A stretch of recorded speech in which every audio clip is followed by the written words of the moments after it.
এই বিদ্যুৎ চেপ্টাৰটোত প্ৰথমতে কিছুমান সূত্ৰ দিয়া আছে। ইয়াত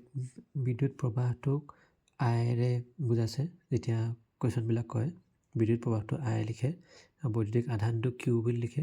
আৰু সময়টো টি এ লিখে। এতিয়া প্ৰথমতে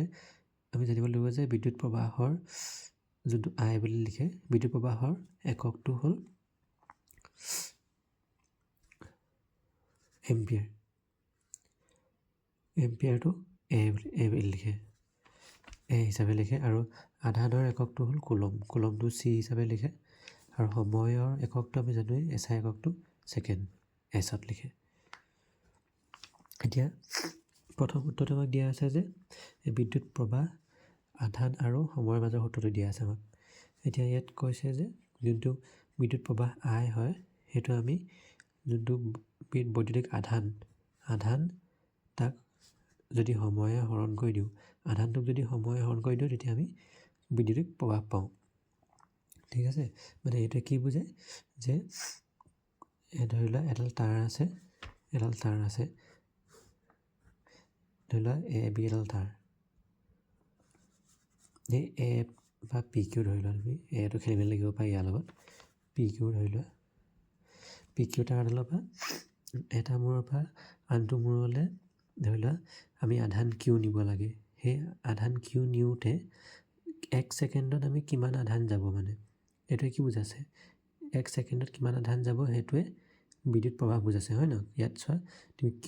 Q divided by Q by T লিখা আছে ন, কিউ হৰণ সময় লিখা, টাইম লিখা আছে, সময় লিখা আছে। এতিয়া যদি টাইমটো আমি 1 ছেকেণ্ড বুলি লওঁ তেতিয়া আই ইকুৱেল টু কিউ হ'ব নাই। যদি এইটো তলত 1 থাকে, 1 ছেকেণ্ড বুলি লওঁ, 1 ছেকেণ্ড বুলি ল'লে কি হ'ব, আই ইকুৱেল টু কিউ হৈ যাব, কাৰণ কিউক 1এ হৰণ কৰি দিলে কিউৱে পাম। মানে তেতিয়া মানে যোনটো বিদ্যুতিক প্ৰবাহটোৱে আচলতে আমাক আধানেই বুজাই আছে, কিন্তু 1 ছেকেণ্ডত কিমান আধান গৈছে সেইটো বুজাইছে, অকল আধান বুজোৱা নাই। ঠিক আছে, এই প্ৰবাহটোৱে 1 ছেকেণ্ডত এই তাঁৰডালৰ মাজেৰে কিমান বৈদ্যুতিক আধান গৈছে সেইটোক প্ৰবাহ বুলি কয়। ঠিক আছে, মানে আমি এইটো সূত্ৰ জানিব লাগিব অংকটো কৰোঁতে, আই ইকুৱেল টু এই তাঁৰডালৰ পৰা কিউ কুলম আধান নিবলৈ 1 ছেকেণ্ডত কিউ কুলম আধান যদি যায় সেইটোক বৈদ্যুতিক প্ৰবাহ বুলি কয়। ঠিক আছে, এতিয়া এইটো সূত্ৰ আমি জানিব লাগিব। এতিয়া উদাহৰণ 12.1ত চোৱা কি দিয়া আছে, এটা বৈদ্যুতিক বাল্বৰ তাঁৰডালে 10 মিনিট সময়ত 0.5 এম্পিয়াৰ, এইটো এ মানে এম্পিয়াৰ, হয় ন, এইটো দেখিলে ধৰিব পাৰিব লাগিব, 0.5 এম্পিয়াৰ প্ৰবাহ লয়। বৰ্তনীটোত চালিত হোৱা বৈদ্যুতিক আধানৰ পৰিমাণ দিয়া। আমাক কি ল'বলৈ দিছে, আমাক আইটো দিয়া আছে, হা, আইটো দিয়া আছে, এই টাইমটো দিয়া আছে, কিমান দিয়া আছে 10 মিনিট, আইটো কিমান দিয়া আছে 0.5 এম্পিয়াৰ। এই কিউটো উলিয়াব লাগে, হয় ন, আধানটো উলিয়াবলৈ কৈছে। এতিয়া কিউটো উলিয়াবলৈ হ'লে কি কৈছে চোৱা, ইয়াত আই ইকুৱেল টু যদি কিউ বাই টি হয় তেতিয়া এই টিটো ইফালে লৈ আহা তুমি, এইফালে সমান চিহ্ন এইফালে, তেতিয়া আইৰ লগত পূৰণ হৈ যাব, হয় ন, টিটো ইফালে কিউ থাকিব। সেইটোকে লিখা নাই জানো, মানে তাত Q equal to I T লিখিছে, I T equal to Q লিখা একেটা কথা, হয় ন। তাত ইয়াত চোৱা, ইয়াত Q equal to I T লিখিছে। এতিয়া আইটো আমাক দিয়া আছে কুৱেশ্যনত 0.5 এম্পিয়াৰ, আৰু টাইমটো কিমান 10 মিনিটত দিয়া আছে। চাবা দেই, এইটো তুমি চেঞ্জ কৰিব লাগিব এছ আই ইউনিটলৈ। আৰু এছ আই এককটো কি হয়, এছ আই এককটো হ'ল ছেকেণ্ড, হয় ন, তাৰ সময়ৰ এছ আই এককটো ছেকেণ্ড। গতিকে 10 মিনিটটো আমি ছেকেণ্ডলৈ নিলে কিমান হ'ব, এইফালে চোৱা, ইয়াত 10 মিনিট, এইটো ঐকিক নিয়মেদি নিব লাগিব, হয় ন। 1 মিনিটত কিমান ছেকেণ্ড থাকে, 1 মিনিটত 60 ছেকেণ্ড, হয় ন। গতিকে 10 মিনিটত কিমান হ'ব, 10 মিনিটত 60 পূৰণ 10 হ'ব, হয় ন। 1 মিনিটত যদি 60 ছেকেণ্ড থাকে, 10 মিনিটত 60 পূৰণ 10 ছেকেণ্ড হ'ব। 60 পূৰণ 10 মানে কিমান, 600 নহয় জানো, 600 ছেকেণ্ড, হয়নে। গতিকে এইটো 600 ছেকেণ্ড লিখিছে, কাৰণ চব এছ আই ইউনিটত লিখিলেহে এই কুলম, এম্পিয়াৰ, ছেকেণ্ড এইবিলাক চব এছ আই ইউনিট। ইয়াত কিন্তু ছেকেণ্ডত দিয়া নাই, মিনিটত দিয়া আছে, গতিকে ছেকেণ্ডলৈ নিব লাগিব। ছেকেণ্ডলৈ নিদিলে 600 ছেকেণ্ড হ'ল, তাৰপৰা 0.5 ইনটু 600 কৰিলে কিমান হ'ব, তুমি ধৰি লোৱা এনেকৈ যদি দশমিকত পূৰণ থাকে, ইয়াত কি আছে 0.5 ইনটু 600 আছে, হয় ন। সেইটো এককটো বাৰু এতিয়া বাদ দিয়া, অকল এইটো চোৱা 0.5 ইনটু 600 আছে। এতিয়া এনেকৈ দশমিক থাকিলে ডাইৰেক্ট এই গোটা সংখ্যাটোৰ লগত প্ৰথমতে পূৰণ কৰি ল'বা 600টো। 600 লগত যদি আমি 5 পূৰণ কৰোঁ কিমান হ'ব, সেইটো এইফালে 600 লগত যদি 5 পূৰণ কৰোঁ 500 500 6 5 গুণ 30 3000 হ'ল হয় ন ইয়াত 3000 লিখিবা ডাইৰেক্ট কিন্তু দশমিকটো পাহৰি নাযাবা দশমিকটো আছিলে এটা কেইটা আগত দশমিক আছিলে ইয়াত এটা সংখ্যা আগত দশমিক আছিলে হয় ন গতিকে ইয়াত এনেই 3000 দশমিকটো ক'ত থাকে যেতিয়া গোটা সংখ্যা এটা লিখোঁ আমি তেতিয়া দশমিকটো ক'ত থাকে সদায় লাষ্টত থাকে হয় ন লাষ্টত থাকে এতিয়া ইয়াত এটা আগত দশমিক আছিলে নে সেই লাষ্টত থকা দশমিকটো এটা আগলৈ লৈ আহিব লাগিব এইটো ইয়ালৈ লৈ আহিব লাগিব মানে 300.0 হ'ব এতিয়া দশমিক পিছত 0 থাকিলেতো একো লিখা নিলিখা এটাই কথা গতিকে ডাইৰেক্ট 300 লিখিব পাৰা মানে সেইকাৰণে এইটো চোৱা ইয়াত 300 কুলম লিখিছে ঠিক আছে এইটো বুজি পালানে দশমিক যদি থাকে ডাইৰেক্ট 5টোৰ লগতে পূৰণ কৰিবা দশমিকটো সেইখিনি ইমান নাভাবিবা 5টোৰ লগত 600 পূৰণ কৰিবা 3000 পালা 3000টো বহাবা এতিয়া চাবা যে কেইটা সংখ্যা আগত দশমিক আছিলে এটা সংখ্যা আগত হয় ন এতিয়া এটা সংখ্যা আগত দশমিক থাকিলে 3000ৰ দশমিকটো ক'ত থাকে সদায় লাষ্টত থাকে গোটা সংখ্যাবিলাকত দশমিক হয় ন মানে দশমিক 00 থাকে কিন্তু 00টো নিলিখে আৰু গতিকে দশমিকটো নিলিখে কিন্তু দশমিকটো এতিয়া আমি যদি আগলৈ আনিবলৈ হয় এটা সংখ্যা আগত আনিব লাগিব তেতিয়া ক'ৰ পৰা আনিম সেই লাষ্টৰ পৰা আনিম মানে সেই লাষ্টৰ পৰা এটা ঘৰ আগলৈ আনিলে এই 3000টো 300 হৈ যাব হয় ন সেইকাৰণে এইটো 300 কুলম লিখিছে এইটো চাবা এইটো কুলম লিখিব লাগিব ইয়াত এম্পিয়াৰ আছিলে এম্পিয়াৰ লগত আমি ছেকেণ্ডটো পূৰণ কৰিছিলোঁ এম্পিয়াৰ লগত ছেকেণ্ড পূৰণ কৰোঁতে কিন্তু এককটো কুলম হ'ব হয় ন কাৰণ আধানৰ এককটো কুলম হয় ইয়াত মই কৈছিলোঁ নাই আধানৰ একক কুলম বুলি ঠিক আছে এতিয়া চোৱা আৰু এটা আমাৰ সূত্ৰ দিয়া আছে বিভৱ ভেদৰ সূত্ৰ দিয়া আছে হয় ন বিভৱ ভেদটো কি দিয়া আছে বিভৱ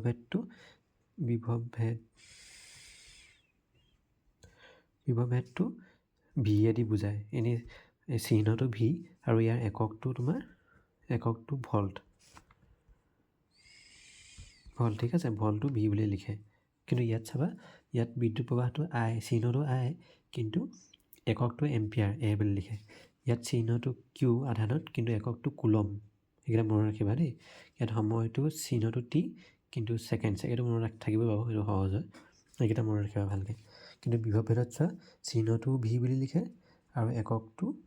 ভি বুলি লিখে হয় ন এককটো ভল্ট এতিয়া আমাক এটা সূত্ৰ দিছে কি বিভৱ ভেদ ভি ইকুৱেল টু যোনটো কাৰ্যটো কি বুলি লিখিছে কাৰ্যটো ডাব্লিউ এ বুজাইছে হয় ন যোনটো কাৰ্য মানে কাম ডাব্লিউ বাই কিউ আধান লিখা নাই জানো মানে এইটোৱে কি বুজাইছে আমি চোৱা এইটো আমাক কি বুজাইছিলে মই যে বুজাইছিলোঁ এইটো আমাক কি বুজাইছিলে যে তোমাৰ এডাল তাঁৰ পি কিউ এডাল তাঁৰ হয় ন এইডাল তাঁৰৰ মাজেৰে প্ৰবাহ যেতিয়া আধান 1 ছেকেণ্ডত যিমান আধান যাব সেইটোকে প্ৰবাহ বুলি ক'ব আই বুলি ক'ব 1 ছেকেণ্ডত চোৱা 1 ছেকেণ্ড বঢ়াই দিওঁতে এইটো কি পাইছিলোঁ আই ইকুৱেল টু কিউ পাইছিলোঁ ন মানে আইটোৱে মানে প্ৰবাহ আধানটোৱে প্ৰবাহ বুজাই আছিলে 1 ছেকেণ্ডত যোৱা প্ৰবাহ 1 ছেকেণ্ডত যোৱা আধান হয় ন মানে এই তাঁৰডালৰ মাজেৰে 1 ছেকেণ্ডত যিমান আধান যাব সেইটোৱে প্ৰবাহ হ'ব হয় ন গতিকে I equal to Q by T ফৰ্মুলাটো I equal to Q by T হ'ব সূত্ৰটো এইটো ক্ষেত্ৰত চোৱা তুমি এইটোৱে কি বুজাব দিয়ে আমাক এতিয়া আমি ইয়াত যেনেকৈ টাইমটো আমি 1 ছেকেণ্ড বঢ়াইছিলোঁ ইয়াত কিউটো আমি কি বঢ়াব লাগিব 1 কি বঢ়াব লাগিব 1 কুলম মানে বুজিবলৈ দেই এনেই বঢ়াব নালাগে বুজিবলৈ 1 কুলম যদি বঢ়াওঁ কিউটো কাৰণ কিউ এককটো কুলম নহয় জানো 1 কুলম বঢ়ালোঁ তেতিয়া ভি ইকুৱেলটো কি হ'ব ডাব্লিউ হৈ যাব মানে ডাব্লিউৱে ভি বুজাব ডাব্লিউটো কি আমাৰ কাৰ্য মানে তোমাৰ এডাল তাঁৰৰ পি মূৰৰ পৰা ইটো মূৰৰ কিউলৈ যাওঁতে মানে তুমি যদি 1 কুলম আধান হয় ন এইটো 1 কুলম বঢ়াইছোঁ নাই 1 কুলম আধান নিওঁতে কিমান কাম কৰিব লাগিব হয় ন আধানটোতো এনেই গুচি নাযাব কাৰ্য কৰিব লাগিব আমি বাহিৰৰ ফালৰ পৰা এইটো আমি বাহিৰৰ ফালৰ পৰা আমি নিজে হাতে নকওঁ এইটো বেটেৰীয়ে কয় হয় ন বেটেৰীবিলাক যে লাগি থাকে যে তাঁৰবিলাকত চাৰ্কিট এইবিলাকত যে আমাৰ ৱায়াৰবিলাকত তাত বেটেৰীটোৱে কাম কৰিব হয় ন বেটেৰীটোৱে এইটো মূৰৰ পৰা ইটো মূৰলৈ 1 কুলম আধান নিওঁতে যিমান কাম কৰিব লাগিব সেইটোকে সেই মূৰ দুটাৰ মাজৰ বিভৱ ভেদ বুলি ক'ব এতিয়া চোৱা বিভৱ ভেদটো তোমাৰ অকল এটা মূৰত কেতিয়াও নাথাকে বিভৱ ভেদটো থাকিবলৈ হ'লে দুইটা মূৰ লাগিব আমাক পি মূৰো লাগিব কিউ মূৰো লাগিব সেই বিভৱ ভেদটো কয়ে তেনেকৈ মানে পি আৰু কিউৰ মাজৰ বিভৱ ভেদ কিমান সোধে অকল এইটো পি বিন্দুত বিভৱ ভেদ বুলি নুসুধে তোমাক গম পাইছা পি আৰু কিউৰ মাজৰ বিভৱ ভেদ কিমান এনেকৈ সুধিব এতিয়া বিভৱ ভেদৰ সংজ্ঞাটো এইটো তোমাৰ সংজ্ঞা হিচাপে আহিব পাৰে কুৱেশ্যন বিভৱ ভেদৰ বোলে সংজ্ঞাটো লিখা তুমি ফৰ্মুলাটো লিখি আহিলে নহ'ব এইটো তুমি প্ৰথমতে ফৰ্মুলাটো মনত ৰাখিবা তেতিয়া ফৰ্মুলাটো চাই বুজিবা যে ইয়াত কিউ যদি আমি তলত 1 বহাওঁ তেতিয়া একে ডাব্লিউ গ্ৰহণ কৰিলে ডাব্লিউৱে থাকিব হয় ন একে যদি ডাব্লিউ গ্ৰহণ কৰোঁ ভি ইকুৱেল টু ডাব্লিউ হৈ যাব মানে কি বুজা আছে